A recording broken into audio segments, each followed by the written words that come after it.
अष्ट सिद्धि नव निधि के दाता असुबर दीन जानकी माता।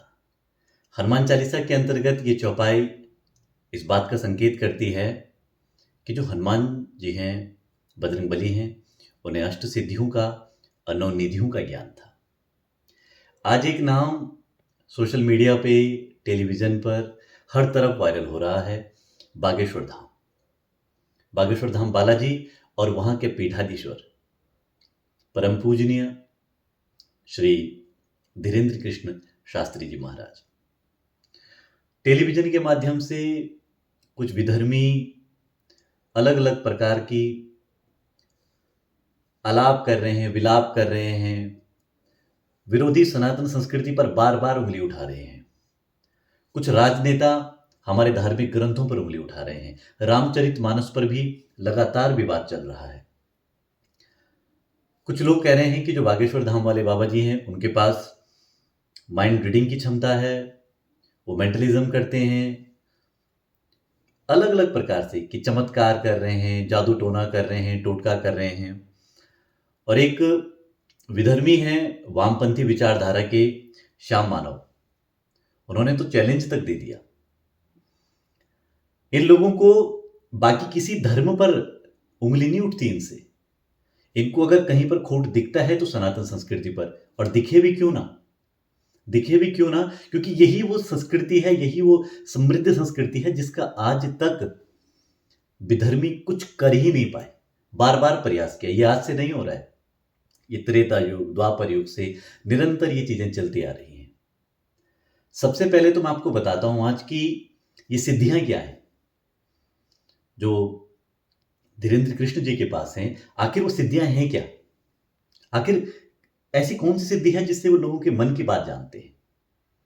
हमारे पुरातन तंत्र मार्गी जो लोग हैं, तंत्र शास्त्र में भी, यहां तक कि महर्षि पतंजलि ने भी सिद्धियों के बारे में, अष्टांग योग के बारे में, इन सब के बारे में पहले ही बात की हुई है। लेकिन जो विधर्मी हैं, जिन्होंने वेदों का अध्ययन नहीं किया, जिन्होंने सनातन संस्कृति के वेद पुराण नहीं पढ़े, वो लोग बार बार हर बात पे सनातन संस्कृति को टारगेट कर रहे हैं। इन लोगों को बाकी किसी भी धर्म में आपत्ति नहीं लगती, इनको बस एक ही आपत्ति लगती है, इस सनातन धर्म में। धीरेन्द्र कृष्ण जी ने जिस प्रकार से जिन लोगों ने किसी कारणवश, किसी मजबूरीवश, या जिन लोगों का माइंड वॉश हो गया था और उन्होंने अपना धर्मांतरण कर दिया था, उन लोगों की घर वापसी कर दी है। इस चीज से विरोधी बिल्कुल तिल मिला गए हैं कि एक 26 वर्ष का नौजवान जिसने लाखों करोड़ों लोगों को इकट्ठा कर कर एक नई क्रांति की ज्वाला ले आया है, उसको लेके सबके मन बड़े भयभीत हो गए हैं। आखिर एकमात्र व्यक्ति ने सबको एक सूत्र में बांध दिया है।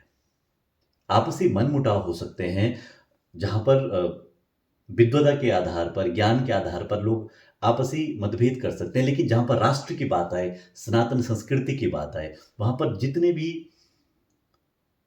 संत, महात्मा, पंडित, ये जो भी हिंदू हैं, सभी को एक रूप होकर, एकजुट होकर इस जो ये यज्ञ है, जो ये इस समय ये संग्राम चल रहा है, इसमें सबको एक साथ आहुति देने की जरूरत है, क्योंकि ये राष्ट्र की बात है।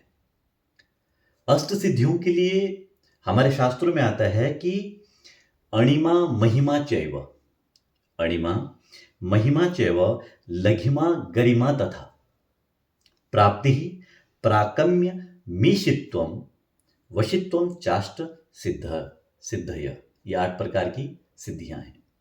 इनमें जो सिद्धि है अणिमा, अणिमा का मतलब सूक्ष्म रूप धारण करना। आपने सुना होगा हनुमान चालीसा में कि सूक्ष्म रूप धरी सियहि दिखावा। सीता को हनुमान जी ने अपना सूक्ष्म रूप दिखाया, किस सिद्धि के द्वारा? अणिमा सिद्धि के द्वारा। और अगली सिद्धि थी महिमा, महिमा सिद्धि मतलब विराट रूप। कहते हैं ना कि सूक्ष्म रूप धरी सिंह दिखावा, विकट रूप धरी लंका जरावा। विराट रूप धारण करके लंका का दहन किया। और एक सिद्धि है लघिमा।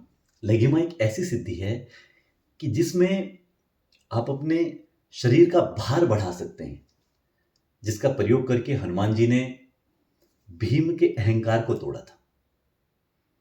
ऐसी ही सिद्धियां दूसरे के मन की बात को जानने के लिए, उनकी परेशानियों को जानने के लिए, ये 8 प्रकार की सिद्धियां हैं। अगर तप से, ज्ञान से, विवेक से और अष्टांग योग के द्वारा अपने सप्त चक्रों को जागृत करके ये सब चीजें प्राप्त करना आसान है, लेकिन उसके लिए कठोर तप की जरूरत है। हालांकि सनातन संस्कृति में कभी भी सिद्धियां प्रदर्शन के लिए नहीं रही हैं। ये बात मैं स्पष्ट कर देना चाहूंगा कि सिद्धियां प्रदर्शन के लिए नहीं रही हैं, सिद्धियां दर्शन के लिए थी। सिद्धियों का आशय दर्शन मात्र था, प्रदर्शन मात्र नहीं था। लेकिन मैं यहां पर धीरेन्द्र कृष्ण जी को गलत नहीं ठहरा रहा हूं। जहां पर सोशल मीडिया पे हर प्रकार की नग्नता फैल रखी है, आने वाली जो जनरेशन है, आने वाला जो यूथ है, एक जो ये पीढ़ी आ रही है, धर्म संस्कृति से विहीन हो रही है। आप ये देखिए, जितनी भी इंटरनेट की साइट्स हैं, टेलीविजन, फिल्म, वेब सीरीज, सब में नग्नता भरी पड़ी है। आखिर बच्चों को संस्कार कैसे आएंगे? तो अलग अलग लोग तरह तरह की बातें करके, हमारे सनातन संस्कृति को टारगेट करके, कहीं पर पंडित जी को फिल्मों में विलन साबित किया जाता है, कहीं पर चोर साबित कर रहे हैं, कहीं पर क्षत्रियों को किसी भी प्रकार से, कहीं पे गुंडा या किसी प्रकार का भ्रष्ट राजनेता, अलग अलग प्रकार की चीजें कराई जा रही हैं। यानी कि सनातन संस्कृति के उन मर्म तत्वों पर, धर्म को, क्योंकि सनातन संस्कृति में जो धर्म है वो यहाँ का मर्म है, उस पर बार बार चोट मारी जा रही है, बार बार चोट मारी जा रही है, ताकि धीरे धीरे जो आने वाली जनरेशन है वो पाश्चात्य संस्कृति के अधीन हो जाए। धीरे धीरे यहाँ के लोगों की जो विचारधारा है वो संकीर्ण हो जाए। लेकिन जब धीरेन्द्र कृष्ण जैसे लोग जब बात रखते हैं, जब उन सिद्धियों का प्रदर्शन करते हैं, कि उस अवस्था में हमें सिद्धियों का प्रदर्शन करना पड़ता है। यूथ को एक साथ लाने के लिए, सभी लोगों को एकजुट करने के लिए, राष्ट्र को एकजुट करने के लिए जरूरत होती है सिद्धियों के प्रदर्शन की। और जिन्होंने जो भी किया है, जिस भी प्रकार से अपनी सिद्धियों का प्रदर्शन किया है, वो वास्तविक अर्थों में मैं तर्क संगत मानता हूं और मैं उन्हें पूरा सहयोग देता हूं। मेरी तरफ से उनको पूर्ण समर्थन है। आप एक चीज देखिए ना, कि जब भगवान कृष्ण अर्जुन को गीता का ज्ञान दे रहे थे, तो अर्जुन जानते थे कि भविष्य में आने वाले लोग, कोई हो सकता है कि स्वयं को कृष्ण कह दे, कोई हो सकता है कि स्वयं को भगवान कह दे, या ये तक कह दे कि भगवान ने कौन सी बड़ी बात कही, जिस गीता की बात की है भगवान ने, कौन सी बड़ी बात है। ये बात तो अगर गीता में भगवान सांख्य दर्शन के बारे में बात करते हैं तो कपिल मुनि पहले ही बता चुके हैं। अगर कृष्ण अर्जुन को समझा रहे हैं भक्ति के बारे में, तो भक्ति के अनेकानेक ग्रंथ पढ़े हुए हैं। अगर कृष्ण अर्जुन को समझा रहे हैं योग के बारे में, तो योग में तो पतंजलि पहले ही योग के बारे में योग सूत्र लिख चुके हैं। तो कहीं ऐसा ना हो कि आने वाली जनरेशन, आने वाले समय में कुछ धूर्त लोग, श्याम मानव जैसे लोग, ये इस प्रकार की कुत्सित विचारधारा के, भ्रष्ट बुद्धि के पता नहीं कितने लोग हमारे धर्म ग्रंथों पर उंगली उठा सकते हैं। ऐसा नहीं था कि अर्जुन को संदेह था, लेकिन अर्जुन ने, देखिए, अगर श्याम मानव के अंदर जिज्ञासा होती तो वो इस प्रकार से खुले चैलेंज नहीं देता कि मैं 30 लाख रुपए देता हूं, मैं ये करता हूं, मैं वो करता हूं। अरे अगर तुझे जानना ही था, तो अगर तू जिज्ञासा बस, अगर तेरे मन में जिज्ञासा उत्पन्न थी कि मैं जानना चाहता हूं कि आखिर किस चीज के माध्यम से आप ये बताते हैं, तो हो सकता था कि उसके बारे में उसको प्रमाण दिया जाता।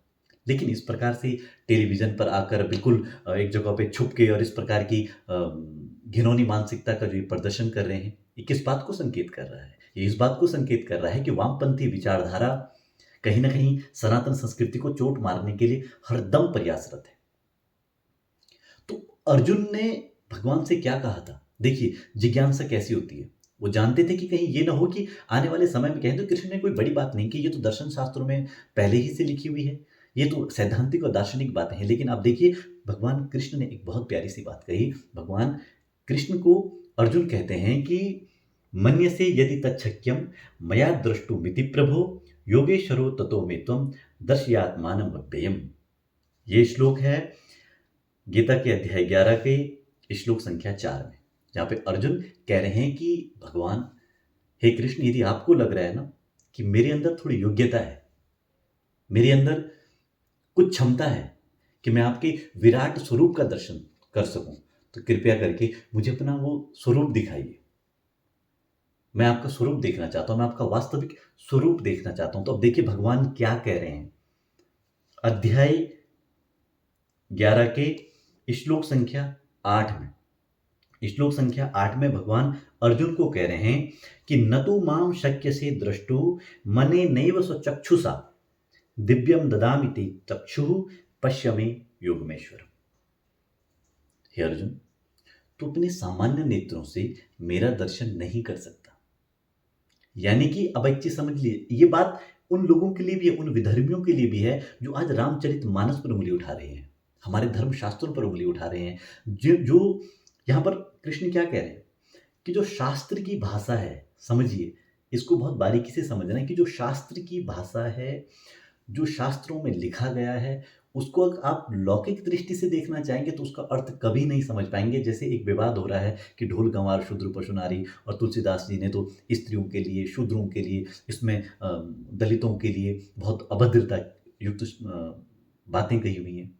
अरे सबसे पहले आप समझ लीजिए कि धर्म ग्रंथों को समझने के लिए लौकिक और व्यवहारिक दृष्टि नहीं, व्यवहारिक दृष्टि से आप धर्म ग्रंथों को नहीं पढ़ सकते। धर्म ग्रंथों को पढ़ने के लिए दिव्य दृष्टि की जरूरत होती है, शास्त्र दृष्टि की जरूरत होती है। धर्म समाज में आस्था की व्यवस्था करता है, शास्त्र समाज में आस्था की व्यवस्था करता है, और जो शस्त्र है वो समाज में व्यवस्था की स्थापना करता है। यानी कि आस्था, धर्म शास्त्र स्थापित करते हैं और व्यवस्था शस्त्र स्थापित करते हैं।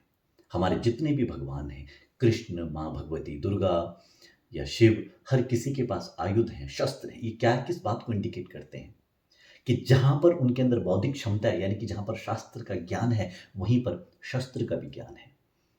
तो जहां पर शास्त्र, सबसे पहले हमारे यहाँ शास्त्रों से समझाया जाता है, उसके बाद शस्त्र आते हैं।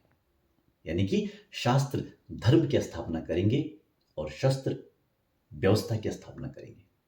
इस प्रकार से कि जो ये विधर्मी हैं, जो बात बात पर अनेक अनेक प्रकार की जो बातें करते हैं, उन सभी लोगों पर कि मुंह पर एक तमाचा है।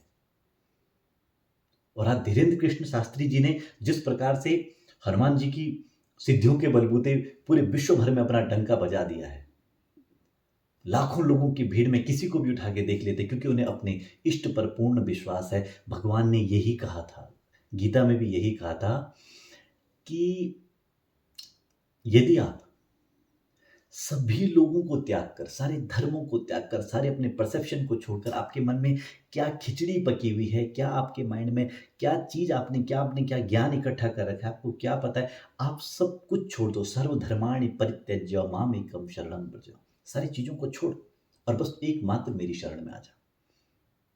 और यहां तक ये भी कहा कि अनन्याश्चिन्तयन्तो मां ये जनाः परिपासते तेषां नित्यभियुक्तानां योगक्षेमं वहाम्यहम्। जो अनन्य भाव से मेरी भक्ति करता है, उसकी मैं हमेशा रक्षा करता हूं, जिंदगी के साथ भी और जिंदगी के बाद भी। यहां पर धीरेन्द्र कृष्ण जी ने इसी आधार पर उनके जो चैलेंज दे रहे थे, उस चैलेंज को स्वीकार किया। और उस चैलेंज में क्या किया, बोल दिया जिसको भी बुलाओगे उन्हें अपने इष्ट पर भरोसा है। जिसे अपने इष्ट पर भरोसा हो ना, उसके लिए चीजें आसान हो जाती हैं। जिसे अपने इष्ट पर विश्वास हो, उसके लिए सारी चीजें बहुत आसान हो जाती हैं। इसको मैं आपको एक छोटी सी कहानी के माध्यम से समझाता हूं कि एक बार पहाड़ी पर एक बस जा रही थी, उसमें काफी यात्री बैठे हुए थे। तभी अचानक से पहाड़ी सरकने लगी और गाड़ी जैसी चली, धीरे धीरे, जब जो ड्राइवर था वो भी काफी डरे हुए थे और देखा कि गाड़ी पर ब्रेक भी नहीं लग रहे हैं, सारे यात्री और ज्यादा डर गए। चारों तरफ लोग विलाप करने लगे, रोने लगे, चिल्लाने लगे। लेकिन वहां पर बैठी एक छोटी सी बच्ची चुपचाप बैठी हुई थी। वो अपने एक छोटी सी गुड़िया के साथ खेल रही थी। उसके मन में एक बार भी ये नहीं आया कि मुझे डरना चाहिए, लोग रो रहे हैं, परेशान हो रहे हैं। तो सभी लोग उस बच्ची को देखकर बड़े आश्चर्यचकित अवस्था में उस बच्ची को देख रहे थे। जब धीरे धीरे धीरे धीरे करके जब गाड़ी एक जगह पे रुकी, तो किसी ने उस बच्ची से पूछा कि एक बात बताओ बाबू, आपको डर नहीं लगा? तो बच्ची ने एक उत्तर दिया। वो कहती है कि नहीं, मुझे डर नहीं लगा। बोले क्यों? बोले क्योंकि जो गाड़ी चला रहे थे वो मेरे पापा थे। आप समझ रहे हैं? उसे अपने पापा पर भरोसा था। उसे पता था कि ये मुझे कुछ नहीं होने देंगे। यहां पर धीरेन्द्र कृष्ण जी को अपने इष्ट पर भरोसा था। उन्हें पता था कि मुझे कुछ नहीं होने दूंगे। अपने गुरु पर भरोसा था उन्हें कि कुछ भी हो मेरी लाज नहीं जाएगी। उन्हें हनुमान जी पर भरोसा था कि मेरी लाज नहीं जाएगी। तो इस बात का आशय यही है कि अर्जुन को फिर भगवान ने दिव्य दृष्टि दी और अर्जुन ने भगवान के दर्शन किए, विराट स्वरूप के दर्शन किए। कहते हैं कि उस समय दिव्य दृष्टि कुछ और भी जो देव योनि में जो देवता थे उन्होंने भी भगवान के दिव्य दर्शन किए और अर्जुन भयभीत नहीं हुआ और उसने भगवान का विराट स्वरूप का दर्शन किया। और अंत में देखिए, कई लोगों ने तो आजकल मैं देख रहा हूं कि सोशल मीडिया पर इस बात को लेकर भी विवाद चल रहा है कि क्या आप लोग सनातन सनातन सनातन संस्कृति करते रहते हैं। विधर्मियों ने एक नया बेड़ा उठा दिया है। एक एक एक अलग सी पॉलिटिशियन चल रही है कि क्या है सनातन, कहां पे लिखा हुआ है सनातन।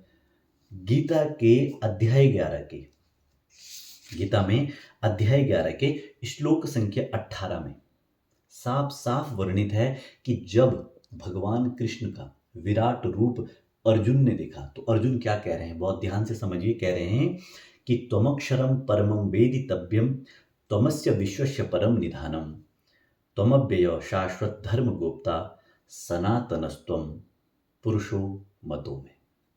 आप सनातन धर्म के परिपालक हैं। आप सनातन धर्म के आधार हैं। ये शब्द अर्जुन का भगवान कृष्ण के प्रति है। ये लोग क्या समझेंगे जिन्होंने कभी धर्म नहीं पढ़ा। धर्म का मतलब क्या है? धार्यते इति धर्म, जो धारण करने योग्य है। ये कुत्सित विचारधारा के लोग, जिनके मन में आसुरी प्रवृत्ति जिनके मन पर हावी हो रखी है, ये लोग क्या समझेंगे? इन लोगों को तो वही संत चाहिए ना जिसको ये प्रताड़ित करते जाएं। एक शेर की तरह गरजने वाला संत नहीं चाहिए इन्हें। वो संत नहीं चाहिए जो पूरे राष्ट्र को एक साथ इकट्ठा कर रहा हो। बस एक ही चीज है, हिंदू तो सहिष्णुता है। हिंदू के अंदर सहिष्णु है, हिंदू सहिष्णु है और बस सेकुलरिज्म कंट्री है। बाकी सब कहेंगे, हिंदू नहीं कहेगा। बाकी किसी चीज में तो कुछ अंधविश्वास है ही नहीं। अलग अलग लोग, ऊपर से कोई एक उंगली से इंसानों को ठीक कर रहा है, कोई कुछ कर रहा है, कोई कुछ कर रहा है, कोई कहीं कोई पानी पिला रहा है। ये विधर्मी लोग यहां कुछ नहीं कहेंगे, बस एकमात्र आंच सनातन संस्कृति पर। लेकिन सनातन संस्कृति के संरक्षक, संवर्धन में धीरेन्द्र कृष्ण जी जो योगदान दे रहे हैं, परम पूज्य रामभद्राचार्य जी, काशी विद्युत परिषद के बड़े विद्वान लोग और एक संत मंडली एक साथ इकट्ठा हो गई है। और मैं उन हिंदुओं को भी कहना चाहूंगा कि जो आज टेलीविजन को देख के, इन माइंड रीडर्स को देखकर फिर से एक परसेप्शन बना रहे हैं, यानी कि फिर से एक इनके मन में एक नई सोच जागृत हो रही है कि हाँ, हो सकता है कि माइंड रीडिंग हो। क्या मतलब, क्या आप लोग किस तरह से ये बातों को घुमा रहे हैं ये लोग। अब इनके छलावे में ना आए। ये सिद्धियों का चमत्कार है, ये भरोसा है अपने इष्ट पर। तो इन्हीं सब बातों के साथ मैं अपनी वाणी को विराम देता हूं। एक बार फिर से हम मिलेंगे एक नए टॉपिक पर। आगे हम बात करते रहेंगे अपने चैनल के माध्यम से, हमारे Facebook page Madan Mohan Thapliyal the blessing of मां ज्वालपा के द्वारा, और एक नए नए मुद्दों पर बात करते आएंगे। और मेरा पूर्ण समर्थन धीरेन्द्र कृष्ण जी को है, क्योंकि जो राष्ट्र की बात करेगा, जो संस्कृति की बात करेगा, संस्कृति के संरक्षण और संवर्धन की बात करेगा, मेरा साथ हमेशा उसके साथ है। जय श्री राम, जय माता दी, जय श्री कृष्णा, सत्य सनातन धर्म की जय।